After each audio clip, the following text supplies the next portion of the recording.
Well, I may quite possibly have this thing recording, and we're going to find out probably not today, but we're just going to plug away like as though we know what we're doing, and that's quite often worked for me in the past.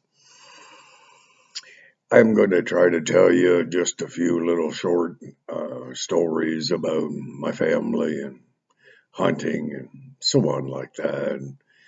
This day and age that we're living in, where people are scared half to death about whatever that is going to sweep down and send them into eternity and all that sort of stuff.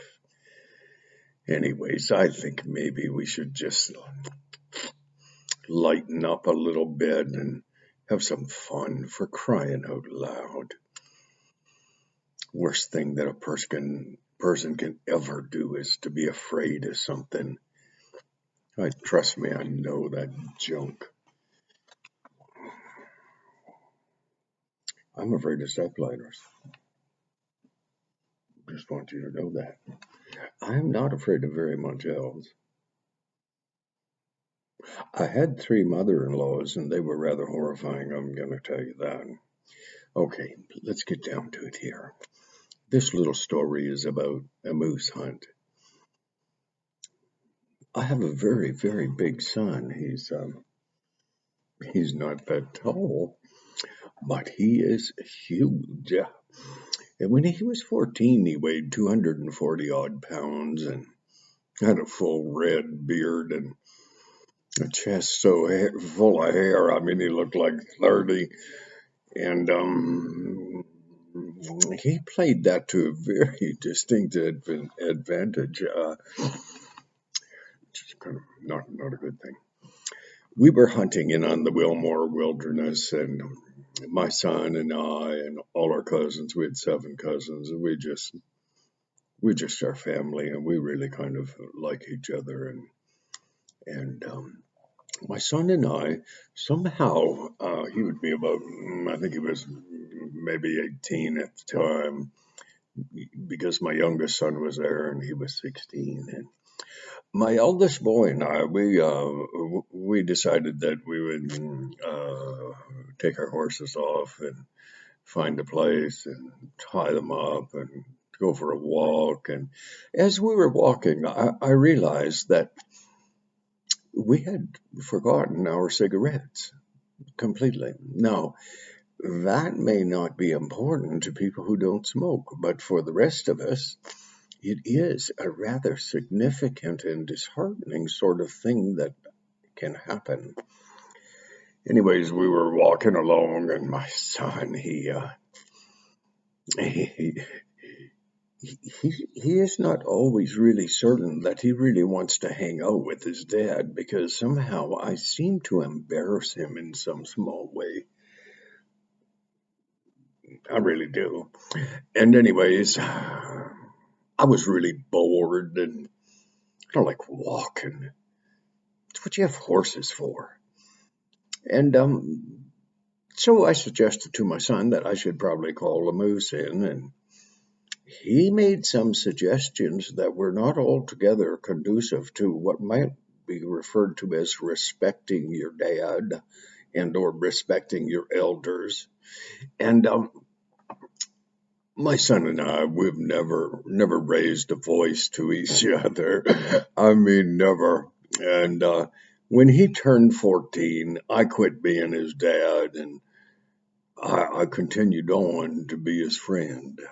And same with my youngest boy, Joe, and oldest boy's name is Scott. And anyways, I proceeded to do my best imitation of a cow moose, which evidently, according to my son, was not very good.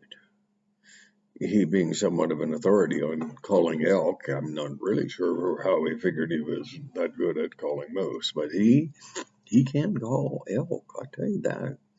Anyways, we walked a little bit, and about every third step, I would probably just do another little moose call, because I take great joy in irritating people.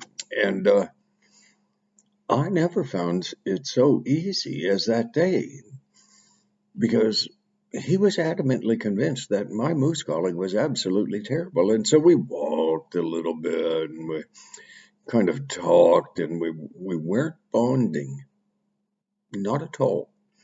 And so about 150 feet, that's about all I want to walk. Anything beyond that, a Dodge Cummins diesel if it's old enough, or a real decent horse, which can best be described as a horse that will let you climb on top, uh, hopefully stay on top, and does not buck you off. You see, our family, we're primarily Irish, and most people don't realize that gravitational forces are much more readily, shall we say, readily effective on the Irish. People don't realize that. If an Irishman takes a drink, which incidentally you're not supposed to, but nonetheless, we Irish tend to fall down. Climb a ladder. I mean, I loathe ladders because gravity will bite you right in the arse. Just saying. So we had walked far enough. I was pretty sure we'd walked far enough, and my son, he walks. I am not sure why. Anyways, I dissuaded him because every third step I did the moose call thing again. Now I have heard cow moose conversing with what they hope is a bull moose in rut season and so on and so on. So, anyways, we worked our way back and we were walking through, and I mean, we covered 150 feet in each direction, and we walked around a turn in the trail kind of, and I saw some of the best tilled land in the middle of a bush, and standing right right near it was the culprit that had ripped the ground all to pieces, and he stood there with a really good, I'll use the word, set of antlers rather than whatever is now a modern day term, we won't go there. And that big moose was 30 to 50 feet away. Please allow me to reiterate. I had been, as my son had been, without tobacco for an extended period of time, which is not good if you are addicted to tobacco. Anyways, I went to pull my rifle up. My oldest boy, he is, perhaps I taught him too well. He does not take a backseat to anyone. And he promptly, instead of just pushing me out of the way so that he could hit the moose, he stepped somewhat in front of me so that I couldn't shoot. I should have let him shoot. Anyways, I suggested that he should move his buns off to the side a little, and I then proceeded to do the best shooting that I'd been known for in a long time, which means I missed the moose at about, I'm not sure if it was 30 or 50 feet. I'm telling you, oh my goodness, it was not a really good deal, and I was really not a happy camper. But moreover, my son, though I had taught him to be somewhat verbose and possibly at least think about studying the Webster's Dictionary and things like that, he explained a lot to me in a very short span of time, and it had nothing to do with politeness, I'll tell you that. Anyways, I missed the moose. But the upside, I'm kind of always positive, and I somewhat look for an upside. And I suggested to him that even though we had missed the moose, he suggested that it was not a we thing, that I had missed the moose.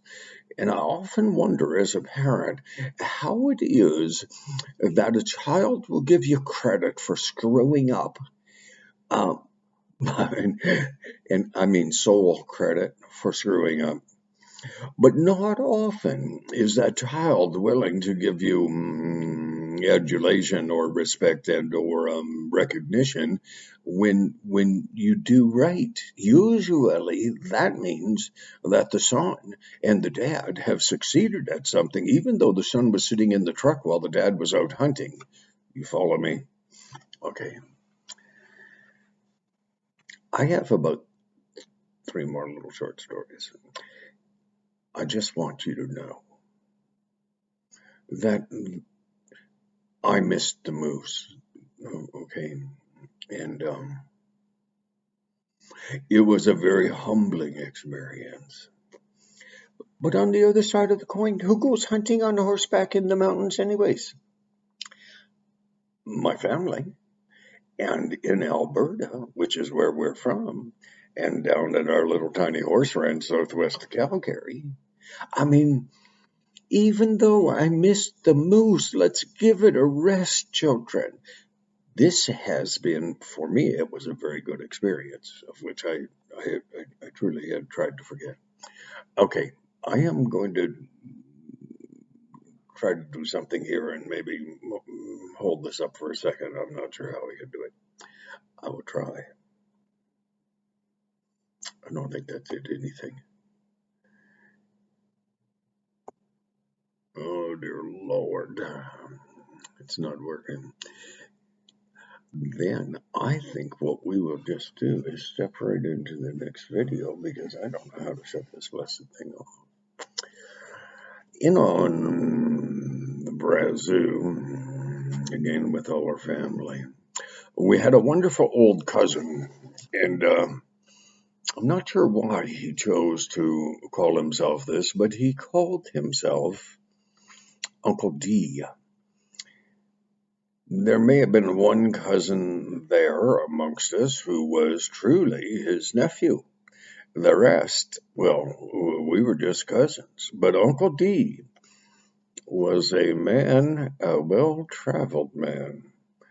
He had worked every ranch along the foothills back in the 30s, I suppose the 30s, maybe late 30s. And the stories that man had would truly stretch things a tiny bit. But I'll just tell you this. My cousin, Gilbert Martin, my hero, he threw a saddle on this one horse, and he turned to my 72-year-old cousin. I actually thought that was quite old until I realized that I was 71. And so really, I mean, at 72, the guy should have had no trouble getting on a horse. But Uncle D climbed on that horse, and I'm trying to remember its name, but really it doesn't matter that much.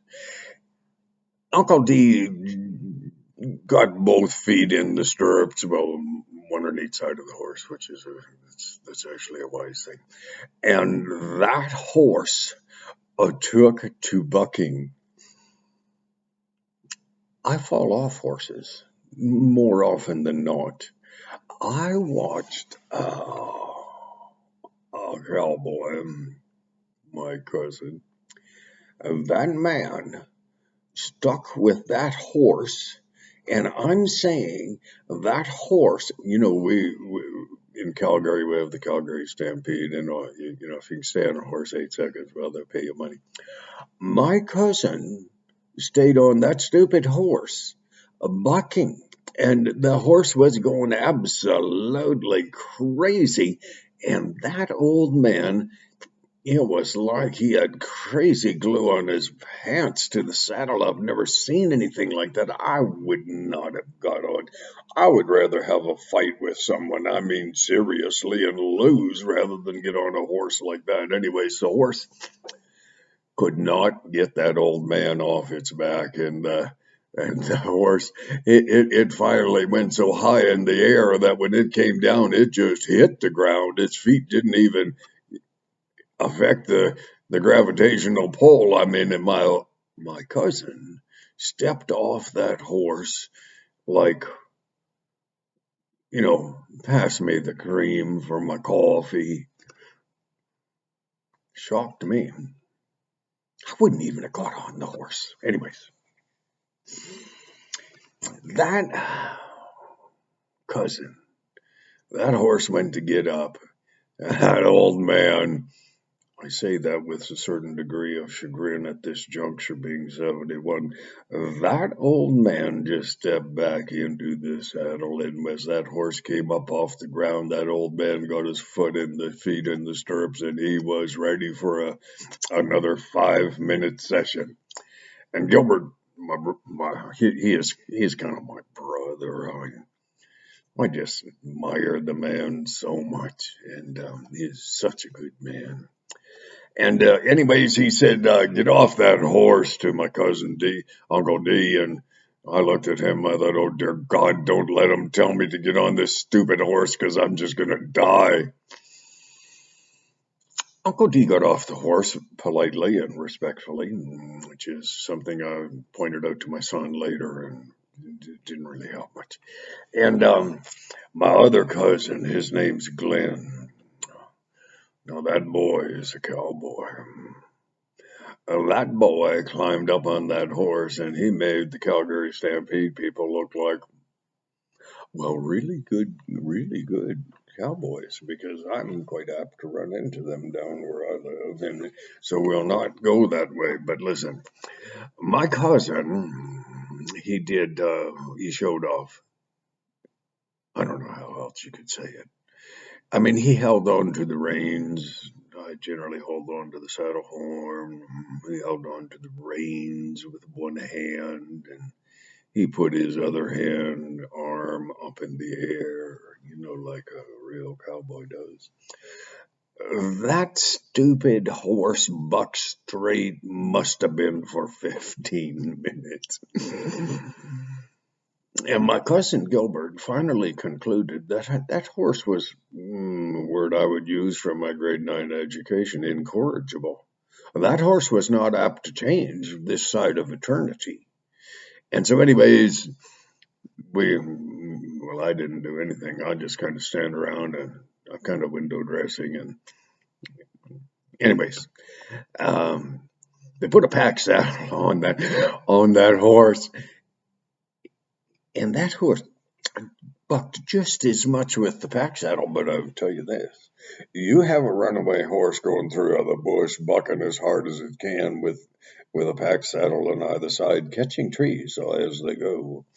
It's very entertaining, especially when it comes time to pick everything up off the ground, which is strewn all over.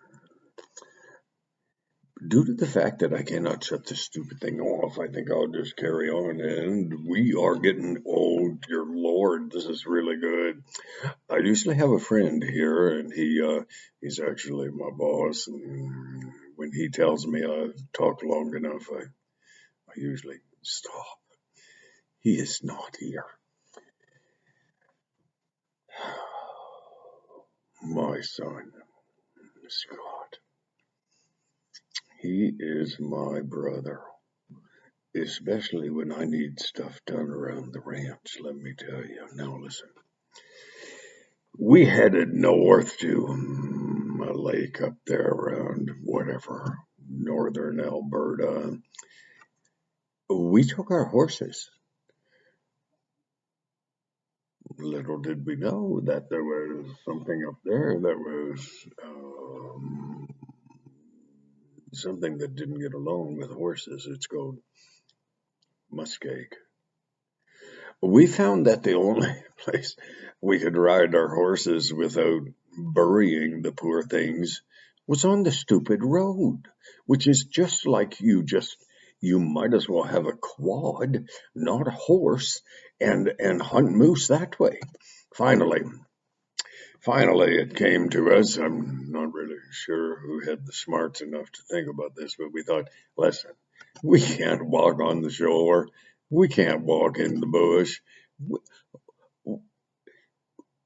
we drug our horses all the way up there, and sure, we were going to use them because, well, I'm Irish, and you know, you have to use them. Anyways, we concluded that if we were to ride along the stream, that quite possibly the gravel bottom would probably keep us up out of the muskeg. And so we were doing that. I mean, we were doing so well. We covered a fair bit of ground, and my son and I, we were bonding because I wasn't doing any moose calls at the time, and we we actually really are friends. And he was on my left side as we were working our way upstream, and the first thing that I realized when I realized that something awry had taken place was when, instead of being 5 or 6 foot uh, above the water, sitting on the horse, his horse had jumped into the most peculiar looking material we had ever seen. I never saw anything like this at all. And giving the horse credit where it's due, the horse really put a lot of heart into it. And so instead of getting its foot in it to find there was no bottom, the horse jumped right in to quicksand in Alberta. Who who knew? Well, I knew about muskeg, but I certainly didn't know about quicksand. So I rode over to my son because, well, we're friends, and I've given him counsel for several years. And one day he decided that a rule change was something that he would appreciate, and from that point on, the counsel that was handed out was always his counsel to me. Anyways, I walked over. I said, "Son," I said, "Did you notice anything funny about that stuff that you're sitting in?" By the way, my son was sitting with his butt flush with that quicksand because his whole horse had sunk in. He was still sitting in the saddle, which is a tribute to him, but how do you fall off when you're 2 inches above the quicksand? And so I rode over, and I really do believe that it's important that a dad encourages his son. Um, and so I was explaining the rudimentary concerns that a person should have when they're looking at something they're not used to. Quicksand. It's not good.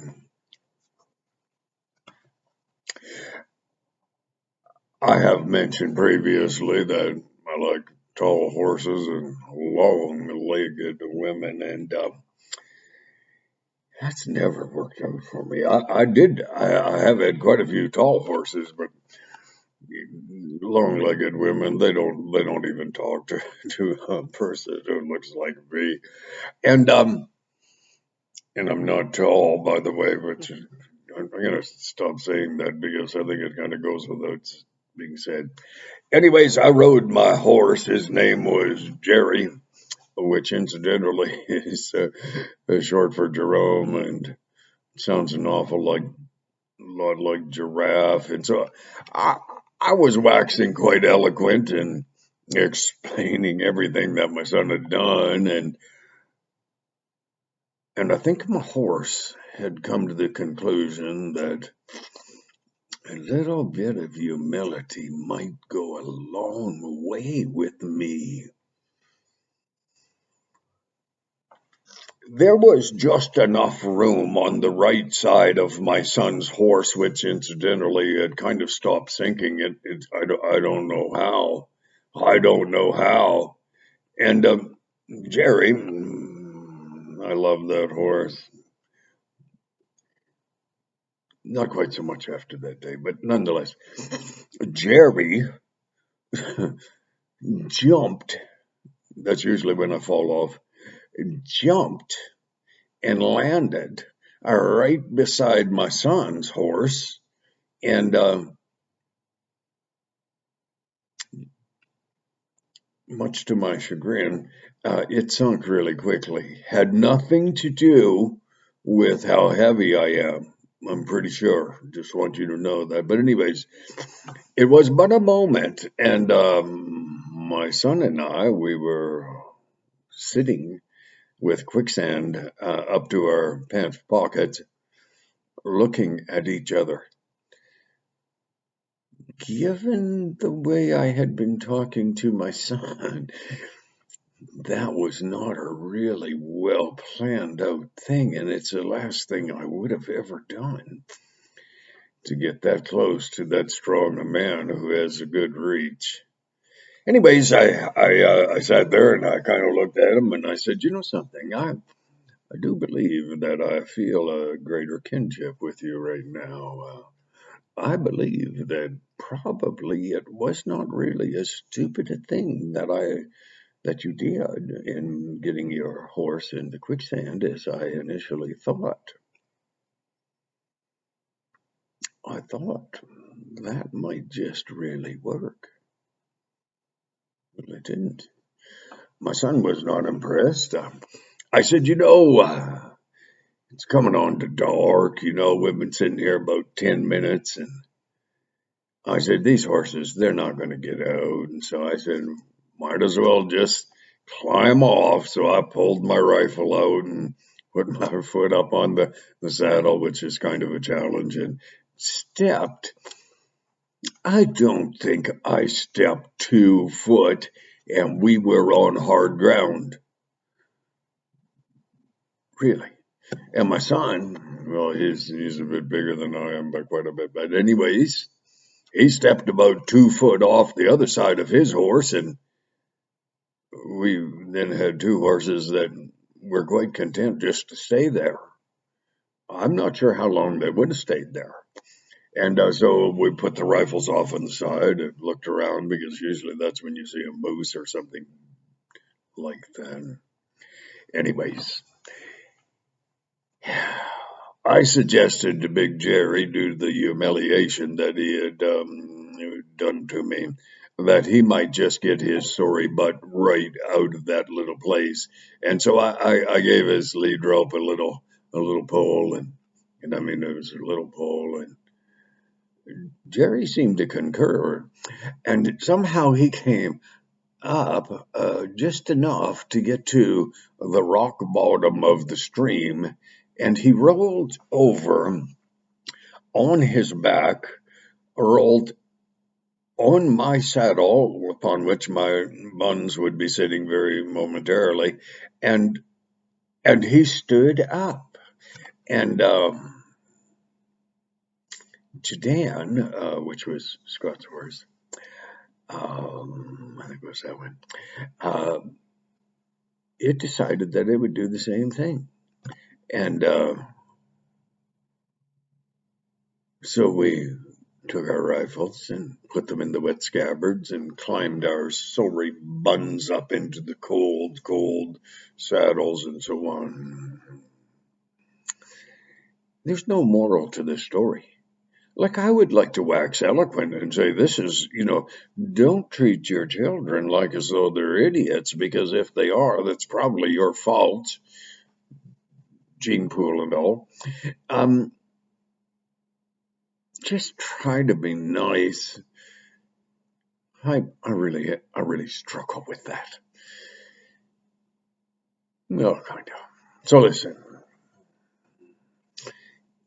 29 minutes. It's not bad. I can take 22 minutes just to say good morning. So listen, thank you so very much.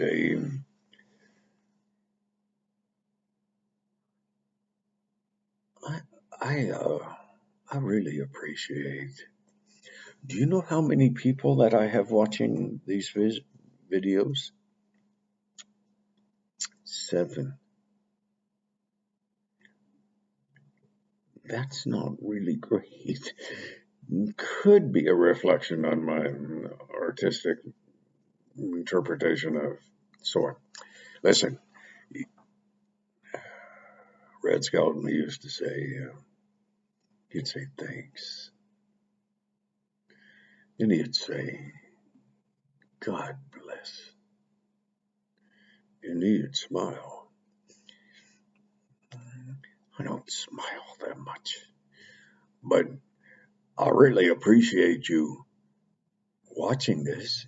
And I want you to know something. Don't worry about tomorrow.